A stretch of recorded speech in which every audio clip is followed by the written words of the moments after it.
Hello guys, আসসালামু আলাইকুম। যে যেখানে আছেন আমার ভিডিওটা দেখছেন সবাইকে জানাই মনের আন্তরিক ভালোবাসা, শুভেচ্ছা। সকালবেলা আমি আমার গরুর খামারে কিভাবে পরিষ্কার পরিচ্ছন্ন করে রাখি, কিভাবে গরুকে গোসল করাই, দেখুন। আমার এই ভিডিওটা দেখলে বুঝতে পারবেন আমার খামারে কয়টা গরু আছে, কিভাবে যত্ন নিই, কী গরু আছে।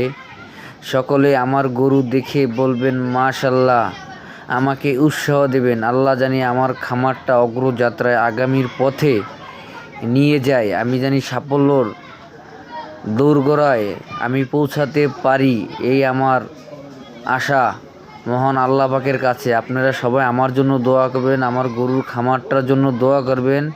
সবগুলা গরু জানি আল্লাহ সুস্থ সবল এবং ভালো রাখে। সবাই বলবেন মাশাআল্লাহ। আল্লাহ, তুমি আমার এই খামারে বারাকা বরকত দান করো। তোমার প্রতি আমার আশা ভরসা, আমার স্বপ্ন, আমার আশা তোমার প্রতি তুমি পূর্ণ করো।